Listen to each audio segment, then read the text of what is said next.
Hello, my name is Lindsay Shuck. Thank you for joining today's Family Office Network's webinar series featuring EXRO Technologies. Before we jump into the presentation, I would like to give a brief introduction to our speaker, Sue Ozdemir, CEO. Sue is one of the world's proven leaders in the innovation and manufacturing of electric motors. Sue has 9 years of accomplishments at General Electric, acting as CCO and the CEO of GE's Small Industrial Motors Division, overseeing the division's North American and international markets, ultimately building the division into a $160 million enterprise. At the end of today's presentation, we will have time for Q&A. Please use your questions chat option on your screen to submit any questions you have so we can answer them accordingly. All right, thank you very much. Well, thank you everybody on the call today, and thank you for joining us and hearing about EXRO and how we feel the industry is going. And I look forward to answering questions at the end of today's meeting, today's call. Who we are a control technology company. So we have created a new type of controller that we like to call our coil driver. We have patented technology with over 18 patents granted globally and 17 patents pending. And our technology combines the in-house design, development, testing, and final assembly. We do that all in-house, and we're able to go up to about a 600-volt testing in-house, and then we partner for testing outside of that. What EXRO does is make electric motors smarter, and we do that through the power electronics. And by that, we mean that our technology fits into what controls an electric motor, into the inverters. We have created a mission statement to change the way the world looks at energy consumption. And by that, we say we use minimum energy for maximum results. Before I go into the full presentation, I just wanted to take a minute to talk to you a little bit about who I am and why I joined EXRO about a year ago now. Previous to joining EXRO, I've been in the electric motor industry my entire career. I grew up in an industrial electric motor repair shop, so I could fix a motor when I was very young. From there, I went on to work for 8 years for a company called WEG Electric, which is a top industrial motor manufacturer based out of Brazil. And I worked for them in Toronto and then in Calgary. And then from there, I went on to work for GE, and I worked my way up through 5 different promotions, from a Western Canada sales leader to a Canadian sales leader to a North American, and then to the CEO of the business unit. So prior to joining EXRO, I was the CEO of GE Industrial Motors, a Wolong company globally. And that was a group that we led the acquisition from GE to Wolong. Wolong is the top motor manufacturer in Asia and one of the top 4 manufacturers in the world. They have over 32 factories and 15,000 employees globally. And I was the CEO of their GE Industrial Motor Group. So coming from the electric motor industry, when I took a look at the technology that EXRO had been developing for the past several years, what I really saw was they were right on trend to the fact that being able to control a motor is really starting to happen through what we call the power electronics, through the inverter. And having it be that we have technology really means that we're able to scale and grow with this emerging industry. And why that matters in the world is that almost everything in our world is powered by electric motors. Over 45% of the world's electricity is run by electric motors. But an electric motor is a very static device, in that an electric motor is dependent on an inverter or control, the power electronics, to tell it how to behave. And power electronics are dependent on motors to have something to tell what to do. Motors and inverters help make up the major components in any type of powertrain. As we think about the mobility industry that we're focused on, I want you to think about the mobility industry as anything that propels. So it can be land-based with wheels, it can be a mining haul truck or a sweet scraper, or the trucks and cars and motorcycles that we all know and use every day. Anything that has that need to move forward while you have speed and torque would be a great application for our technology. Before I get into why the technology matters and how it's really affecting the industry that we live in, the world that we live in today, I wanted to take a step and really talk about what is a powertrain. And this is an example of a powertrain. It's the components that make up the basics of every mobility product in the market today. So the way energy is converted, the ways the wheels turn and that car moves down the street when we talk about an electric vehicle is a combination of a battery, an inverter or the controller, a motor. Sometimes we have a gearbox on the bigger equipment, and of course the wheels. But as we look to that, what we're really starting to see is the fact that the inverter is now a new kind of inverter. So the inverter that we have is called the EXRO inverter or EXRO coil driver, and it's going to change the way the industry has looked at inverters or control of electric motors. It means that now, instead of a standard motor, we're going to be able to optimize the motor or reduce it, and we'll talk about that in great detail. We're going to be able to optimize or reduce out a gearbox, and we're still going to be able to achieve the same and better performance than what we currently see in the market today. So how we fit in that picture now, if you think about that we're going to be able to offer all the features of the traditional motor, but now we're going to be able to offer additional features of our new EXRO driver. So what does that mean for the industry? It means that now we're going to be able to not just meet the requirements of the industry, but expand them.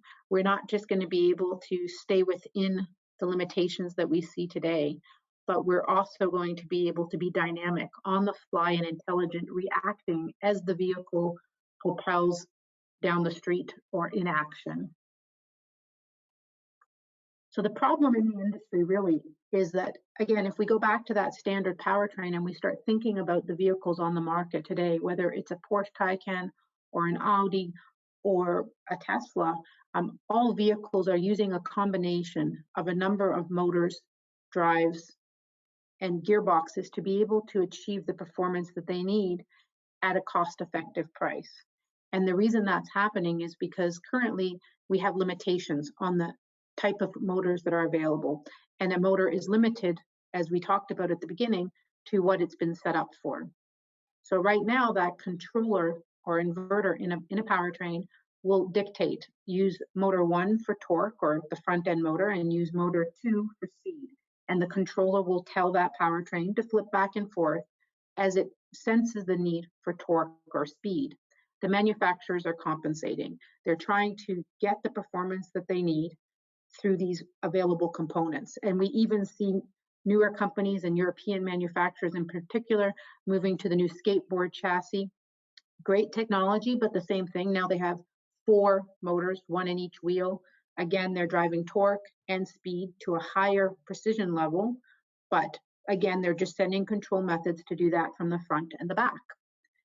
With our EXRO inverter or our coil driver, we are first to market to be able to take this technology, and now we're going to be able to eliminate the need to compensate, because now the manufacturers will be able to use one single motor, potentially reduce or eliminating out the additional motor, potentially reducing or eliminating out any additional gearboxes, and they're going to be able to reduce weight, increase torque and power, do things like increasing gradability, so a bus could climb a hill at full power, or maybe increasing torque where we can tow more or we can pull more, and then we can increase speed. Performance vehicles could go from 3 seconds to 2.6 seconds. And we are doing this in a cost-effective manner because our patents allow us to have features that bring down the buildup of the equipment so that it's a competitive offering for the market. How we do this is through what we call intelligent coil switching. We didn't invent coil switching. Coil switching is a physics of electric motors, and it's been around for as long as the electric motor itself. There's companies that have utilized coil switching in the motor side to be able to use more torque and speed on a single motor into dual motors. We've now applied it intelligently into the 21st century, meaning that we've taken that physics of electric motors and applied it into the controller itself, meaning that now our control can tell a single motor how to behave, and it can tell that single motor to repeatedly have different configurations or gearing on a motor, one that's going to be optimized for that low-end torque and one that's going to be optimized for that high-end speed, allowing that single motor to now outperform what you've had with multiple motors or other components. So if we think about how this applies, how this brings economic value to the world, it has a vast range of applications. So if we think about a larger truck or bus, we can increase the power, allowing them to have more power to perform the daily route or carry passengers. The gradability is key. It stands for the ability to pull a vehicle at full load up a hill. And if you do some research around the issues that are now happening, it's around issues with buses and large vehicles not being able to pull uphill. Or the flip side is in passenger vehicles, if you're driving in hilly terrain, you'll find that your battery degrades sooner. And that's because, just like with everything, when you're pushing out more work, when you're using more force, you're going to drain your battery more. So with our technology, you're going to be able to achieve better gradability, better use of your power. You're going to be able to go farther on that single charge. We like to always try to imagine how this applies in the world. So I do go back to that vision of a hill, whether you think about riding a bike up a hill or you're driving a truck full of packages. You want to think about the fact that as you drive up that hill, an empty truck or an empty bike is going to take less power than if you now have that fully loaded. Once you have that vehicle fully loaded, you're going to be draining more on your battery. With our driver, it dynamically and intelligently senses the need as you go up that hill to have more torque. So this means that now on your single charge, you're going to be able to go farther. So if we take that a step farther, what it means is now a fleet delivery vehicle may be able to pick up more routes. A municipal garbage truck may be able to reduce the weight of the powertrain. In our simulations, we've been able to achieve greater than 30% reduction on large 29-ton and larger vehicles, meaning that now automotive manufacturers can either install a bigger battery, allowing a much bigger range, or they'll be able to keep at the same performance level, but be able to go farther with the same components that they're using. Technology is a phenomenal thing, and it's definitely going to be what accelerates our transition as our governments worldwide are implementing different incentives that make it mandatory for companies to now go to zero emissions. Net zero targets are being set globally everywhere, and companies have no choice but to be putting in mandates that change their fleets, that change the cars that you and I drive every day to be able to meet these net zeros. But the reality is that companies also need to make money. So making sure that we have a cost-effective option that allows automotive manufacturers to have a strong cost of ownership that sees payback in a relatively short time is key to being able to take a market position and be a market leader in a new type of inverter. And so when we think about it, when we go to our customers, our value proposition sits in one of two scenarios. If they're looking to improve their performance, if it's a large fleet that isn't able to pull enough torque or pick up enough deliveries, then the ability to have 30% greater torque or 20% greater power could mean the difference between a return on investment in 3 years versus 4 years, because they're able to deliver more revenue for their business. In those cases, what they would see is that our inverter would provide them the additional performance that they require for a slight increase in costs. We see that cost starting at 10% and going up depending on the size of the vehicle. And it comes down to simple component costs. Again, if you think to the beginning of the presentation, our inverter replaces the existing inverters in the market with the features of our electric gearing. So there's more components there. That's going to be offset with what they're able to achieve from a revenue draw for their business.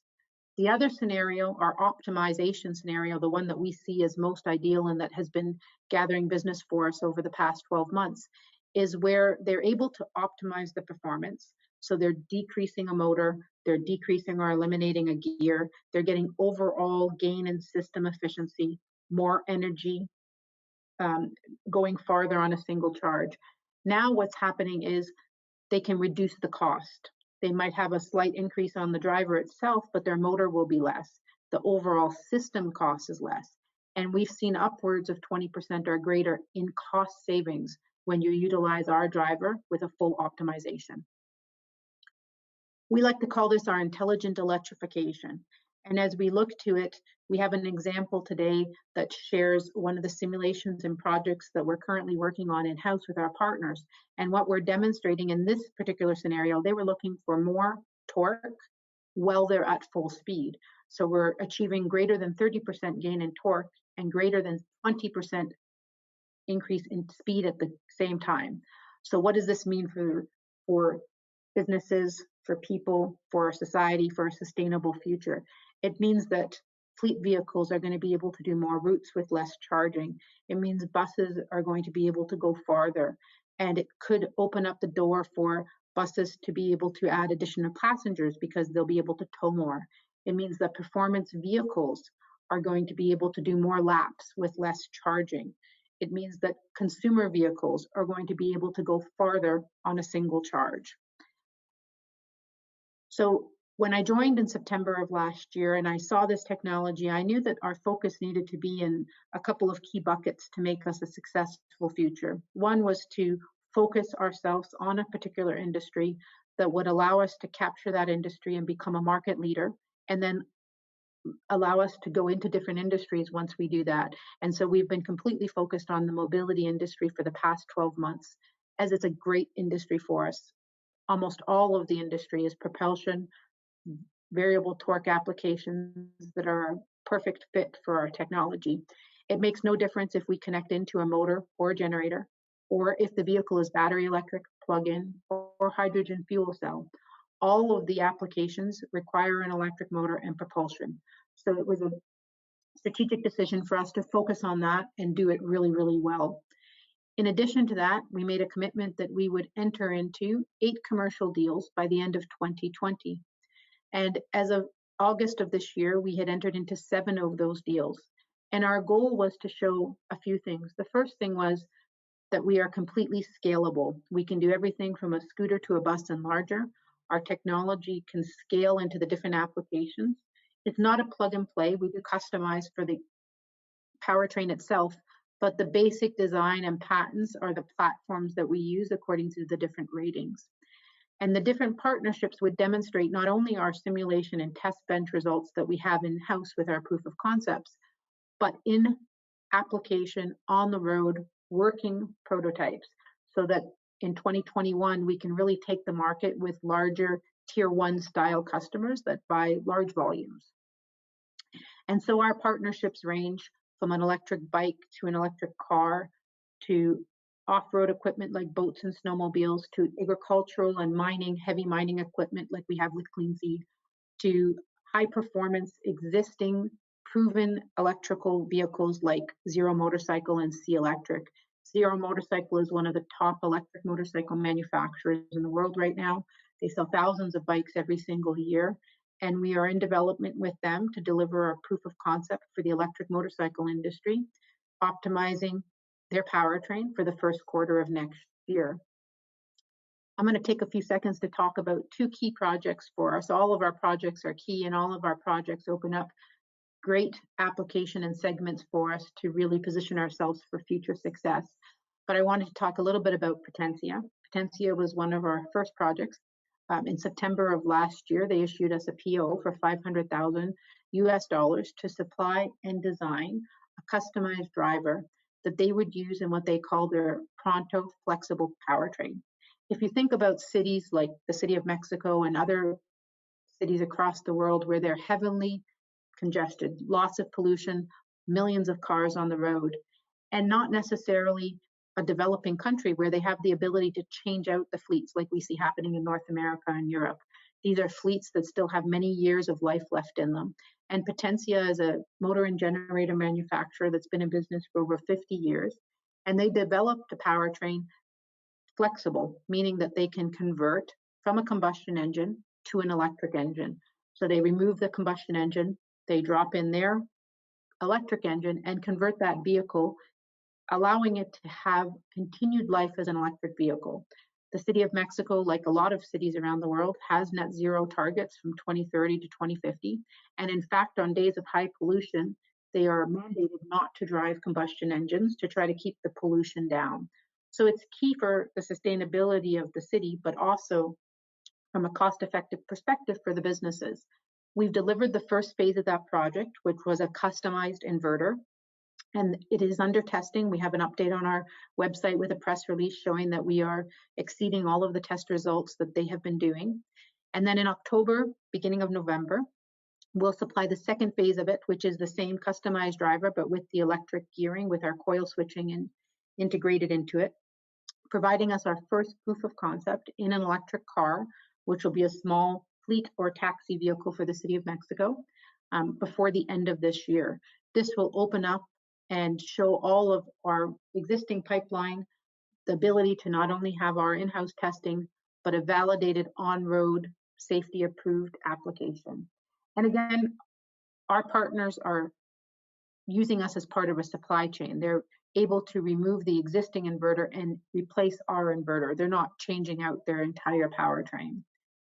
Then as we think about another application, it would be with C Electric. C Electric is headquartered out of Australia with their North American headquarters in California.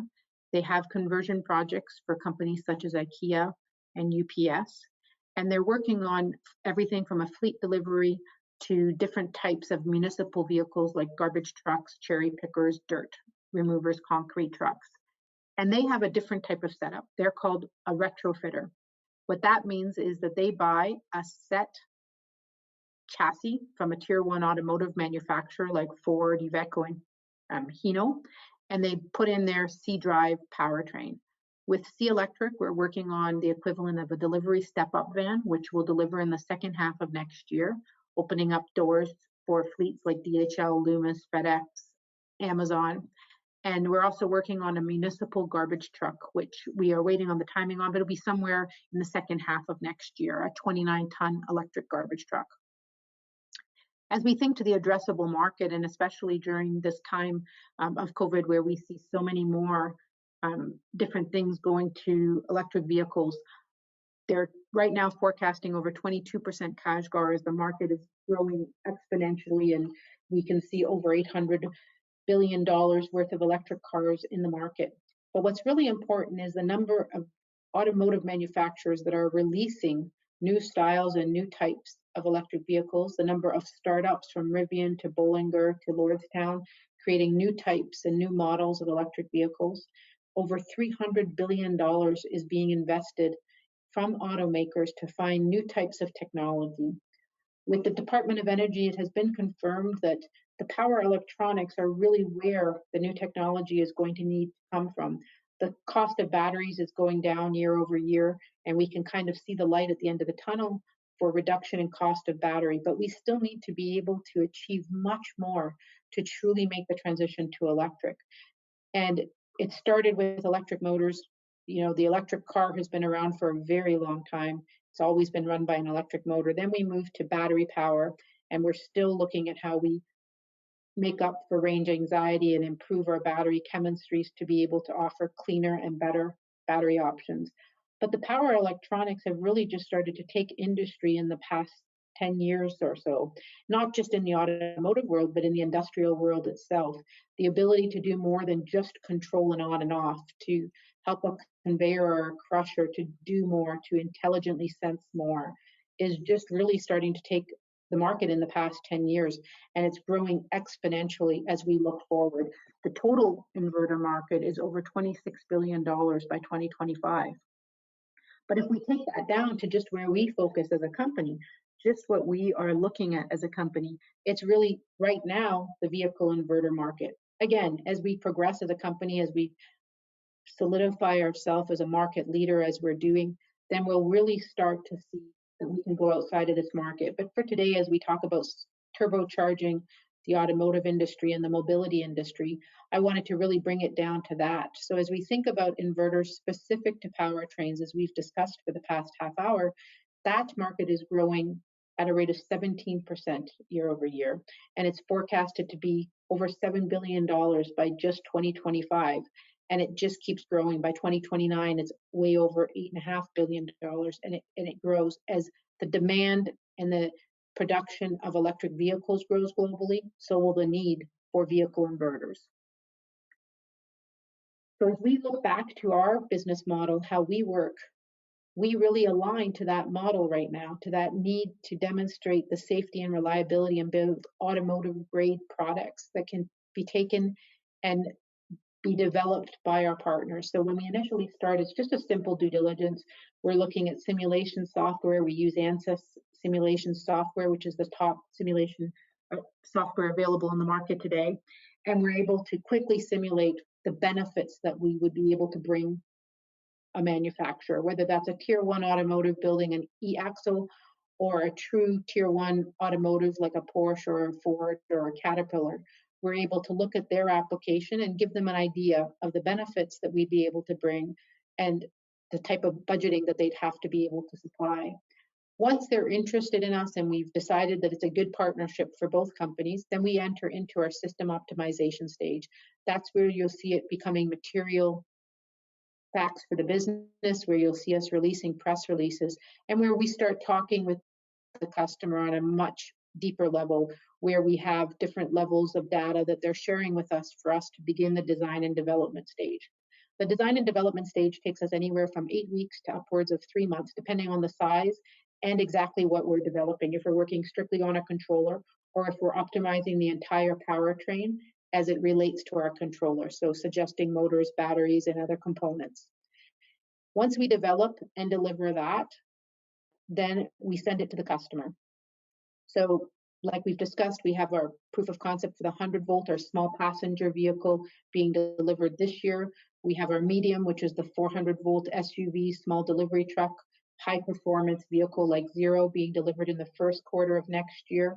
And then we have our high voltage, high duty, high torque, which is a delivery truck or garbage truck for the third quarter of next year. Then that's when we go into customer acceptance, meaning that the customer has to test on road, certifying the product for safety and reliability. And that takes anywhere from 30 days to 6 months, depending on the country and location and type of equipment. And after they've tested and proven that it's also working on the road, then we go back and we start talking about production stage. Who's going to develop? Ideally, our to-market strategy is to enter into a licensing agreement, meaning that we share our licensing, our patents, our technology with the company to produce the product in high volumes at the supply chain or internally as they choose. Currently in our facility here in Canada, we have over 10,000 square feet that is set up to be able to do design development, final assembly, and testing. We do our own PCB design and building. We do a lot of other components here in-house, but anything like the heat sinks, the components that are general market components, we have a strong supply chain that we've set up worldwide. Besides myself, on our management team, I'm backed by John Meekison, our CFO. John has over 20 years experience in the capital and small cap markets. He's worked with companies like Hayward Securities, and then he went into the small caps market where he worked with cannabis and pharmaceutical industry. And he joined EXRO in 2017 and has been leading our financial strategies and business since then. And then in November, I recruited in Josh Sobel. Josh joins me from Siemens Canada. Josh was the P&L segment leader for Siemens Canada for the mining division when I recruited him in November. Josh and I first met about 5 or 6 years ago when he was working at GE. He was a mechanical engineer at their Peterborough plant designing large synchronous motors, and moved on to Siemens about 6 years ago. And like myself, when Josh saw the technology, he saw the ability to be able to take multiple industries, and has joined us as our Chief Commercial Officer and leads our strategy on focus on mobility. And then in May of this year, I recruited in Eric Hoots. Eric has over 20 years of experience in design and development and manufacturing of automotive inverter design, working for top automotive inverter companies such as International Rectifiers, KSR, and Vishay. And all of those, he's worked with different sizes from a microcontroller to a 600 plus voltage inverter in the design and manufacturing. And then most recently, I brought on Richard Moe as my Chief Marketing Officer. Richard is a mechanical and aerospace engineer and has worked at GE for the past 6 years, working his way up a number of promotions, most recently to the Director of Marketing and digital strategy for GE Industrial Motors, a Wollong company, where he led the marketing, communications, and digital strategy for the company globally. And then from our board of directors perspective, we are strongly backed by Mark Godsey, our executive chairman and outgoing CEO. Mark is a serial entrepreneur who has been a co-founder of companies such as ID Medical, which is one of the top 5 vaccine companies in the world and the top vaccine company in Canada. He then went on to co-found Angiotech Biopharmaceuticals, which created the coating for the titanium heart stent, and has went on to lead companies such as Mogio and a variety of other companies to successful uplists to NASDAQ and exits to companies like Glaxo. In addition to Mark, we have Dan McGann, who is the current CEO of American Semiconductors. We have Eamon Piercy, who is the former VP of Operations for Ballard Power, one of the top fuel hydrogen cell producers in the world right now. Jill Bodkin, a past director of Websport and previous partner at EY, who has raised some of the highest capital market raises in Canada. And Frank Borwich, who has over 40 years experience and advises us on corporate governance, regulatory compliance, and risk management. And Frank was educated at Harvard, Dalhousie, and Loyola. From a financial perspective, we're very proud of the financial strength of our company. We've been well received by the market and have performed well over the last year. And we are thankful to our shareholders for helping us to maintain a very strong financial position. We have over 112 million shares outstanding. We have approximately enough in our bank account right now for one right through the end of 2021. And we currently have around $8 million in our bank account. We've done some current CapEx, including building up a large test dyno base center here. And we just finished a raise in July where we were oversubscribed and we raised $8 million Canadian. So just before I leave today, I always like to just circle back and talk about the importance of the transition to electrification and how that means more than just great technology. It means technology that can replace what's on the market today at a cost-effective price, and that we are driven to utilize our technology to change the way the world looks at energy consumption. We believe that we're very well placed in the market and that our current marketing funding has led us to a very successful marketing campaign that has got us coverage in engineering.com, Inside EV, a number of bloggers on YouTube in the electric vehicle space, and most recently here in a Canadian newspaper called the Calgary Herald and on different radio shows as we start to position ourselves as a market leader. We are first to market and we are backed with a world-class team. And by that, it's not just because of the experience that we have, but it's that we have a combination of entrepreneurial strategic thinking.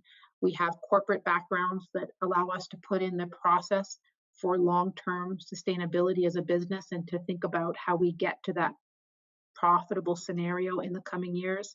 We have engineers with background not only in the automotive industry, but in other mobility industries that allow us to be innovative and think and work with our partners for better solutions like what we're doing with Clean Seed.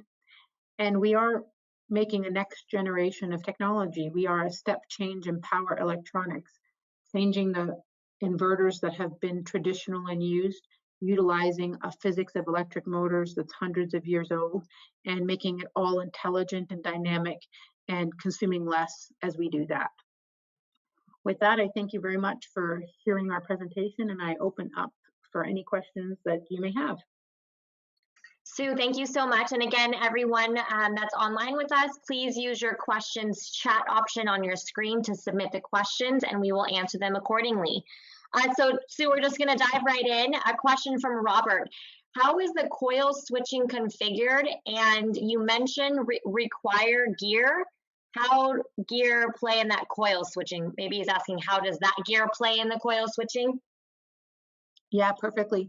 So the gear is a separate component, and what we do is simply allow the optimization of the gear. So in most cases, if they're using a gearbox, they can reduce the size or component of the gearbox. In some cases, they can eliminate it, depending on what the utilization is. And how we're configured is very technically right into the motor itself. So in an electric motor, there's leads that come out of the terminal box or junction box that connect into your power.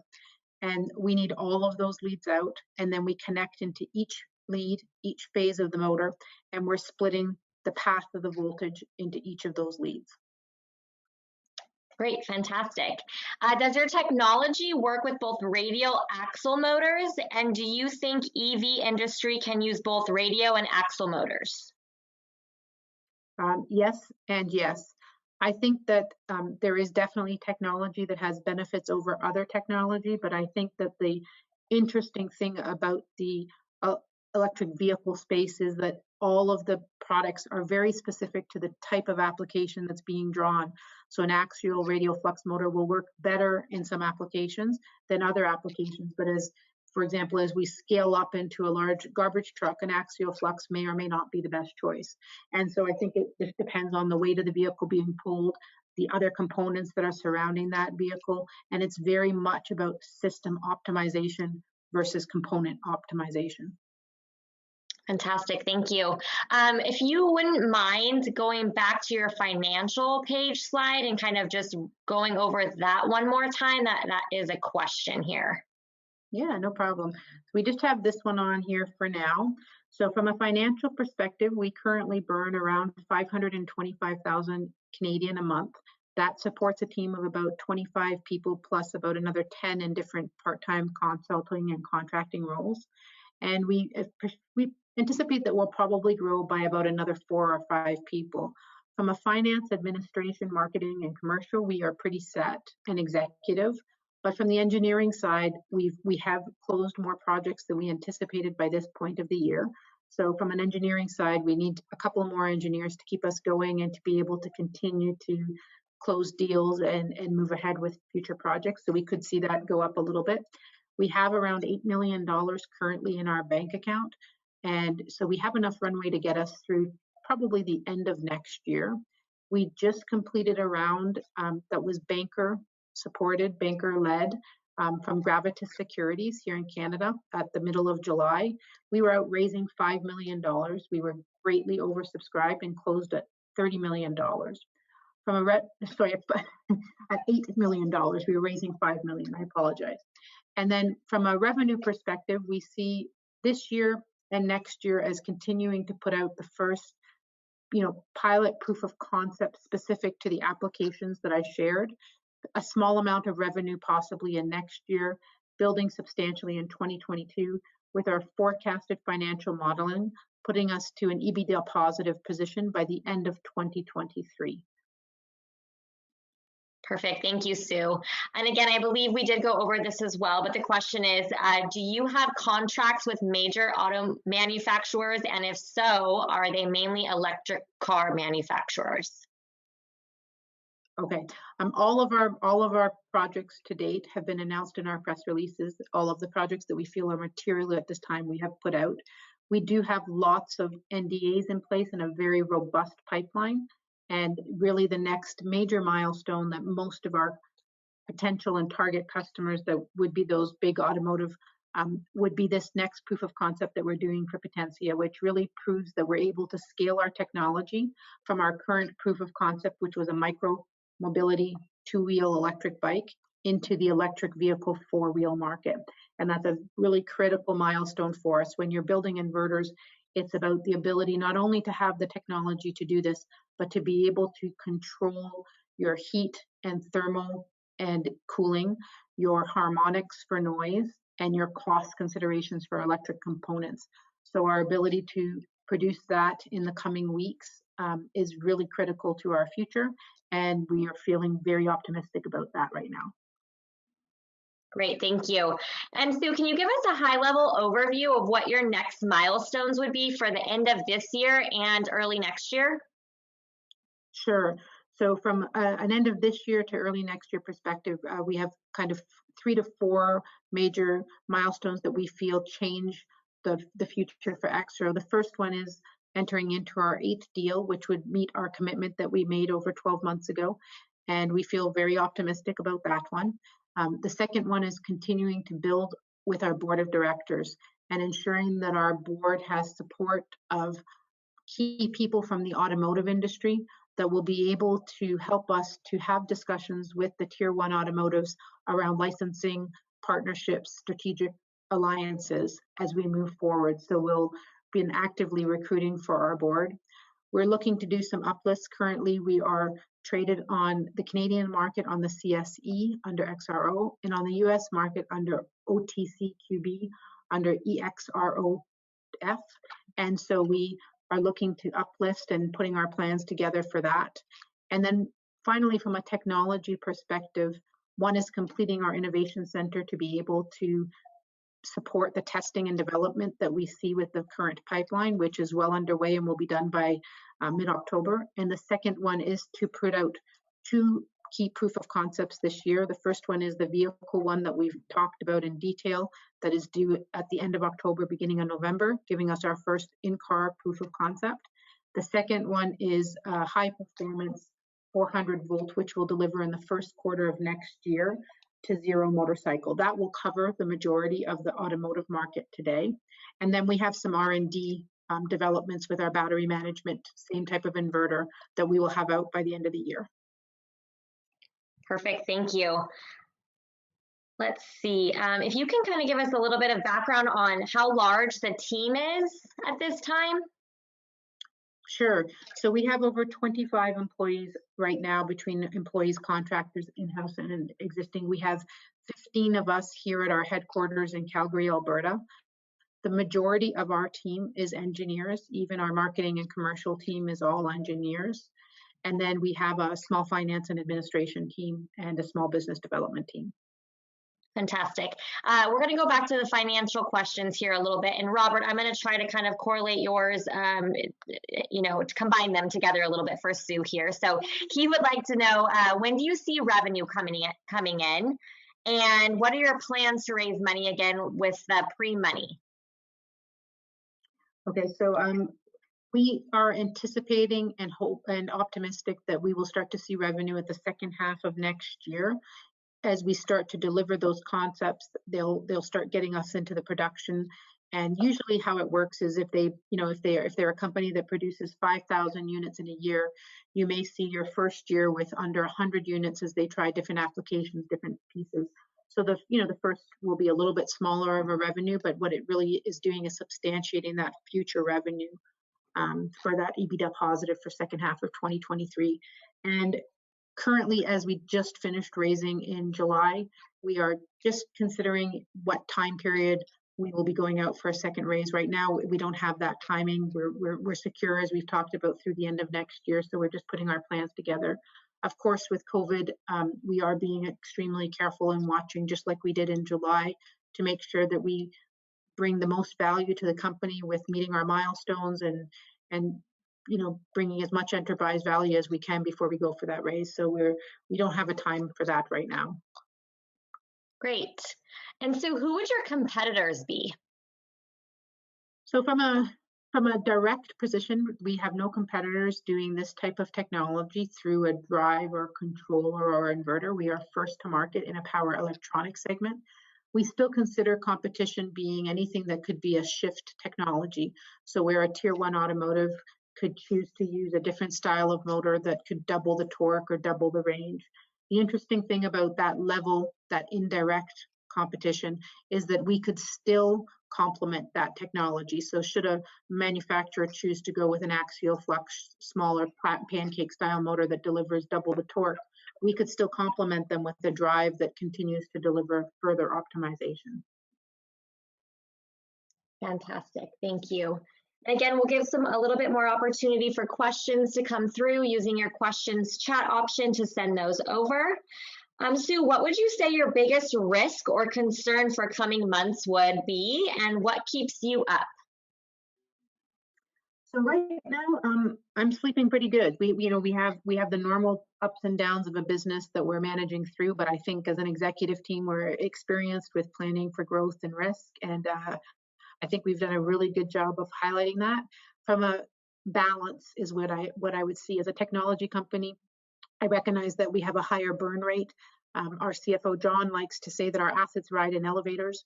And so recruiting the right people and surrounding ourselves with the right people to take this technology global is definitely key. And just finding that balance as the CEO to, burning the right amount of money to make us accelerate at the right time and satisfy the expectations of all our stakeholders, our shareholders, our employees, our customers, is what kind of keeps me thinking and keeps me going. Wonderful. That does seem to be the last question for now. So Sue, if there's anything else that you'd like to add, and we'll just kind of give it another minute or so if there's any other questions. Sure, I'd love to. Yeah, thanks, Lindsay. I'd love to encourage everybody to check out our website at www.exro.com. It is under complete transformation, so you'll see it today. And if you come back and visit us again in 2 weeks, you'll see a whole new website with some great case studies and different things that we've been working on to really show how we're going to bring value to the world. Wonderful. Thank you, Sue. And Robert is asking another question here. What is post money of the last fundraising, and what is total money raised so far? So over the course of EXRO, the total money raised is over $25 million. In the time that I've joined EXRO, where we've really done this transformation, and I'd like to think that we've really put the company on a brand new stage. We've 4 times increased our value. We've raised, the first raise was in September of last year. We were out raising about $1 million. We ended up closing at 1.8 million, and we did that round at 27 cents. We then did a second, that was a private placement, mainly friends and family and shareholders. We did a second placement in February to support our new lab. We were out raising 3 million, and we closed at 4.3 million, again on a private placement, and we raised that at 35 cents. And we still had a fair portion of that in July. But again, given COVID, given that we had hit a couple of our milestones early, we did the round with Gravitas in July at 70 cents. And that put our current bank position at 8 million with a raise of around 13 million for the year. Perfect, thank you. And Robert, if you have any other questions regarding finances, I know I can definitely get you in direct contact with Sue, and she'd be more than happy to give you a more elaborate breakdown. But I would like to thank Sue for joining us today. And on behalf of Family Office Networks, to all of our attendees who signed on, we thank you so much. This is Lindsay with Family Office Networks, and I will be following up with all of you individually. So if there's any follow-up that you have, I would be more than happy to get you in contact with the team. Sue, thank you so much.